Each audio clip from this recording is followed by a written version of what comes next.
Good evening, Doctor. No, don't stand up. And yes, I am who you think I am. Let's not make any more of this than it is.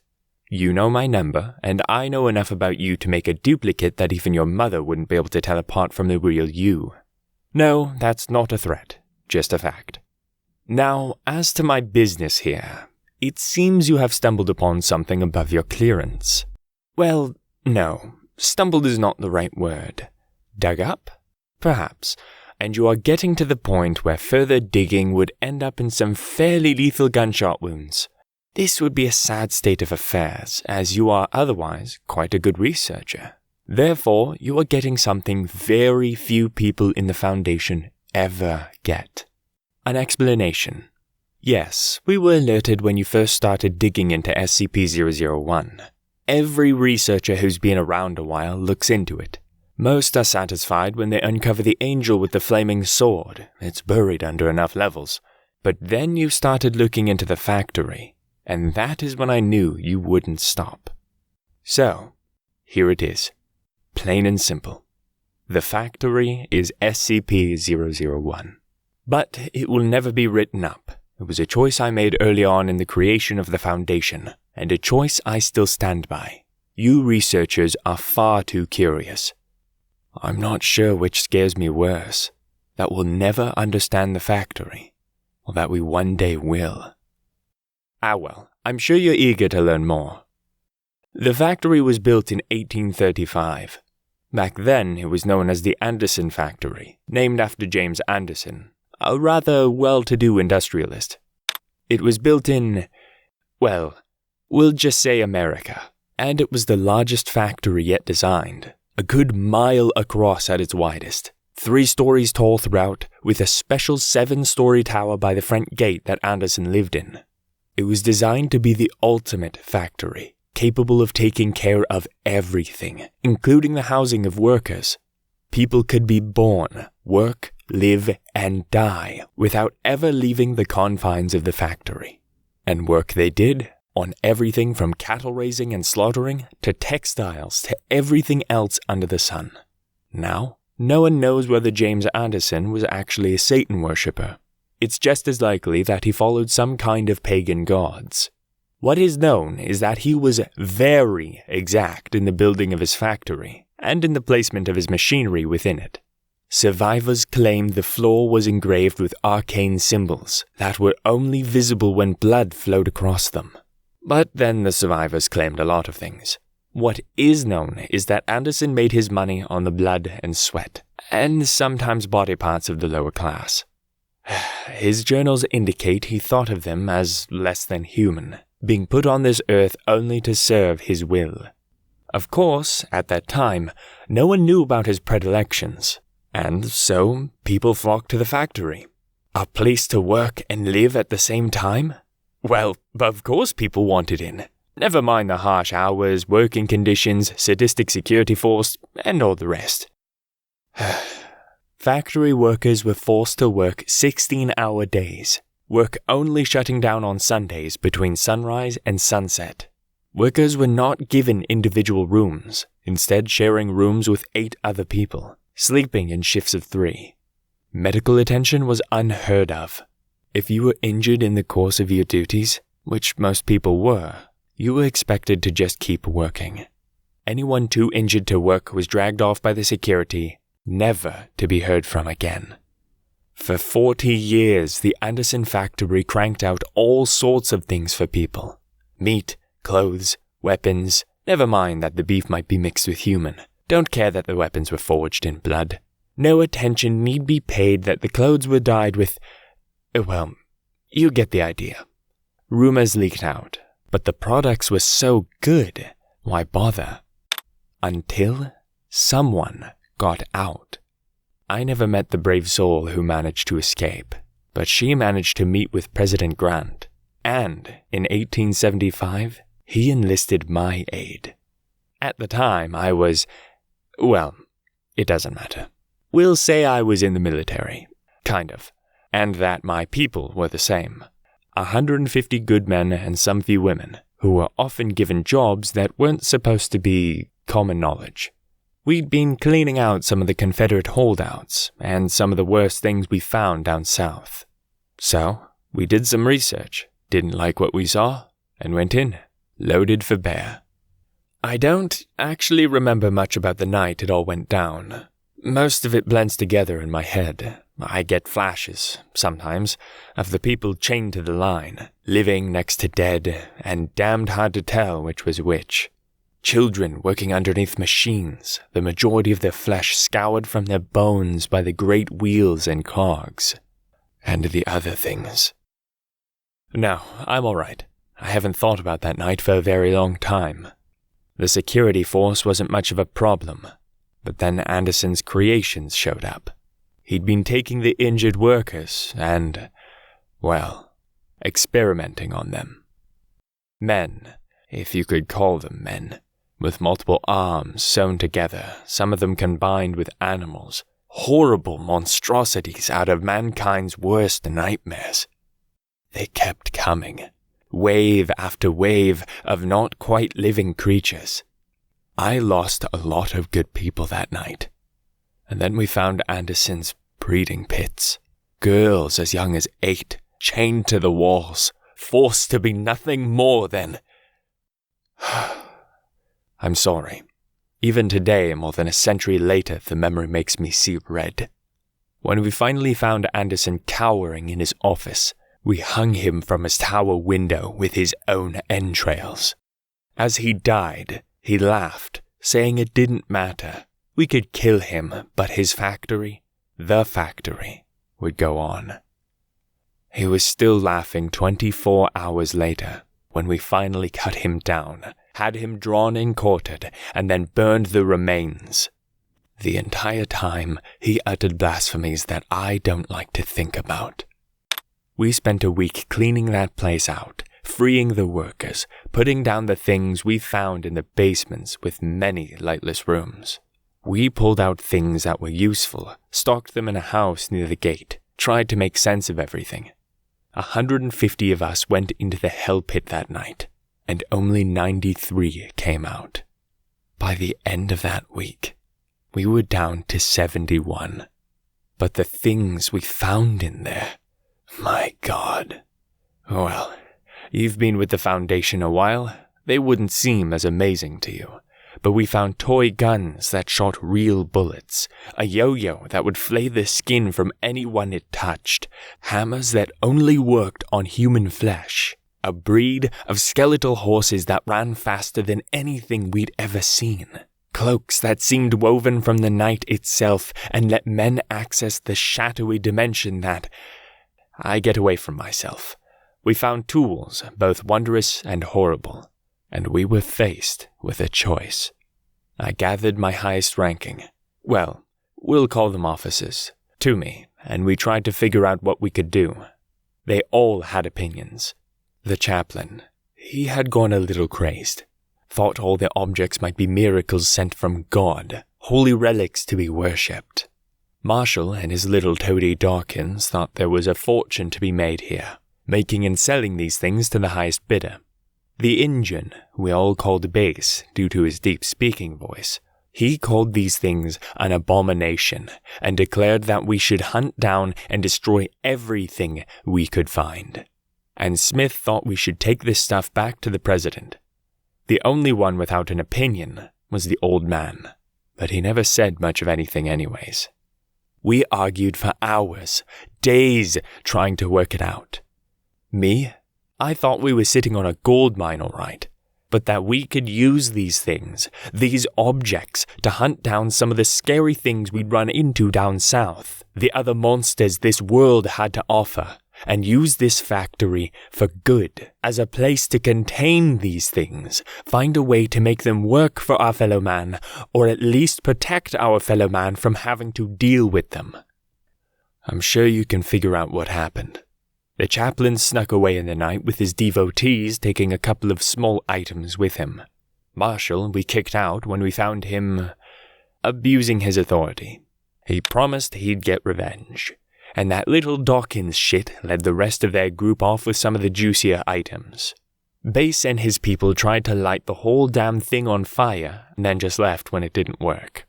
and Smith left to report back to the president. I did manage to get him to promise that he'd tell Grant the factory had been destroyed. I had big plans for that place. Of course, it was kinda hard to follow through on big plans when you only have 12 other people to work with. But it was a start, and it worked for a while. We had these amazing toys, and finding people to work with us was easy. Back then, going off the grid was as simple as leaving town. We knew what we wanted. We knew what we could be. Leventhal set out getting us backing. A simple invention here, some well-invested money there. It all worked out. White and Jones set out getting us other backing. In our previous work, we found out some interesting things about people. Some secrets that powerful men didn't want getting out. And with our new position helping keep secrets, we got more people asking us to deal with their secrets. Blackmail is a dirty word, but it works. Bright, Argent, and Luminix got to work cataloging the items. Light and Bright's wife, the nurse, they made sure we kept ourselves healthy. No, it's just remembering Light. She had such unusual ideas about hygiene for the time. Brilliant woman. Kozov, Fleischer, and Karnoff dealt with training the troops. Tesla and Tomlin were in charge of figuring out how to take advantage of the items, without making it obvious. We were amazing. The city we built around the factory, which we took to call Site Alpha, was self-supporting. Agents, researchers, operatives of all sorts, not by those names, of course, but those positions. We expanded. I'm sorry. I am an old man. I know I don't look it, but the body lies. The mind doesn't always remember right, and sometimes I get lost in my memories. Things get confused. But the long and simple of it is this. We used the factory. It always seemed to have more empty rooms to store things in. Back then, that was the word for them. Things. No skips then, no. We thought we had the factory tamed. That's one of the reasons I refuse to quit this job. If there's anything I can do here, it's remind people that we will never tame these things. Contain them? Yes. But as we saw with Abel, tame them? Never. After a decade or so, we were pretty organized. The 13 original of us were being called by numbers, not names. We knew how to make things work. And if a thing or two vanished inside of the factory still, and the occasional D-class... What? Yes, we had D-class back then. Disposables. That's where the D comes from. Had to have someone to test things on. Tesla and Tarman were both very firm about that. But yes, sometimes we lost people who didn't matter. Dr. Bright, was fond of saying it was the factory taking its toll. You can't get something for nothing. 1911 was when it all went wrong. Things. We called them fairies. An entire race of things living beside us. They could look the same as you or I. The only obvious difference was an allergy to iron. Yes, that's why we call them fairies. No, you haven't heard of them. Why? Because it's the one time the Foundation wiped out an entire race of things. Root and branch. And I'm the one who did it. We'd been hunting them for some time. We'd run into them a time or two before, come out on top. So, when a certain royal asked us for help, of course we were eager to get them in our debt. We've always loved having people in our debt. We sent a team to help out, take care of what we thought was a hunting party. The next time we saw them, their heads were on poles attached to the saddles of the creatures the fairies rode when they attacked the factory. It was horrible. 3 words, but they convey so much. I have never... I'm sorry. Please give me a moment. I've never told this part to anyone. You should consider yourself lucky. And if you ever tell anyone of what I am about to impart on you, I will not just kill you, but everyone who shares your DNA in the worst ways possible. You'll think Procedure 110-Montauk is a walk in the park compared to what I do to you. We lost. The things came, and they destroyed us.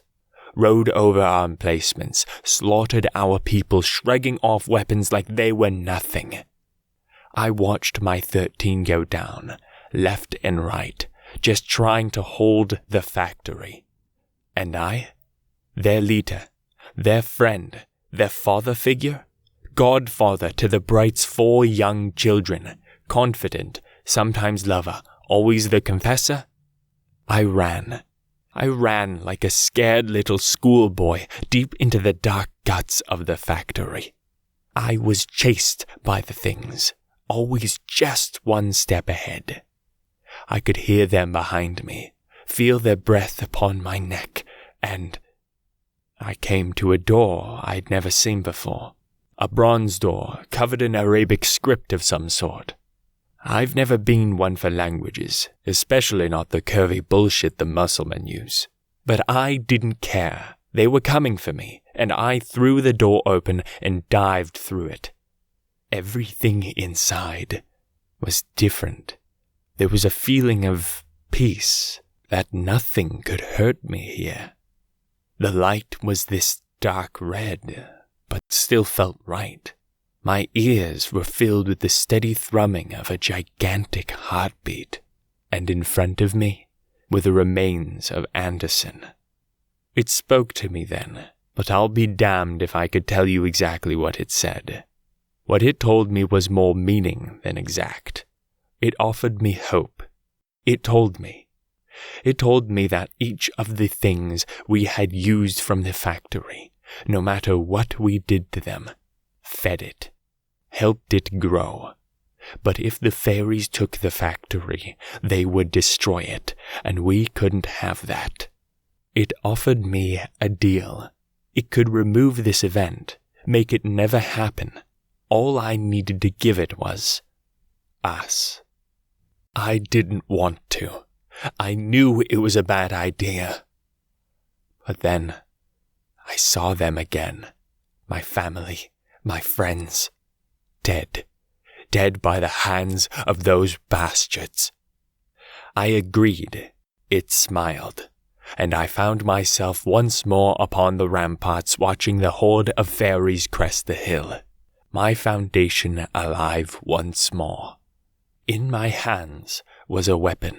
I won't bore you with the details, but we slaughtered them, and with these new weapons continued to slaughter them. Everywhere they lived, everywhere they bred. My fellow O5's questioned my decision, thinking we should save some, in case we might ever need them. I overruled them. We moved away from the factory, shut it down, moved our things out of there. We changed the name from things to special containment protocols, focusing on containing them, not anything else. The others were curious, but understood I had my reasons. I boarded up the factory, locked it shut, buried it under a ton of rubble, saying it was too dangerous. I thought I'd gotten away with it, until I found a thing on my desk. One of the old toy guns that shot real bullets, and it had the factory label on it. I've sent some people in from time to time to see what it might be doing. Last time I sent people in to look, there was nothing there. We keep finding factory items out there. I can't help to think of how many more we don't find. The people who use them and keep it hidden. I think back to the body telling me how each item used gave energy to the factory. I never asked it energy for what. I don't think I want to know. What do we give it? D-class mostly. Where did you think all those bodies went? There's a place. Bodies are left, and they vanish. Everyone thinks I'm a genius for figuring it out.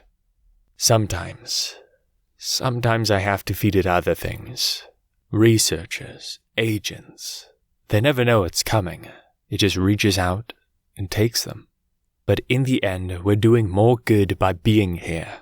Whatever the factory wants, whatever it is, we're doing good here. I have to believe that. And now you know. Are you happy? I didn't think so. Why tell you? I'm getting old, Everett. Should I die, someone will have to keep feeding it. Maybe you'll be different. Maybe you'll figure out how to stand up to it. But I doubt it.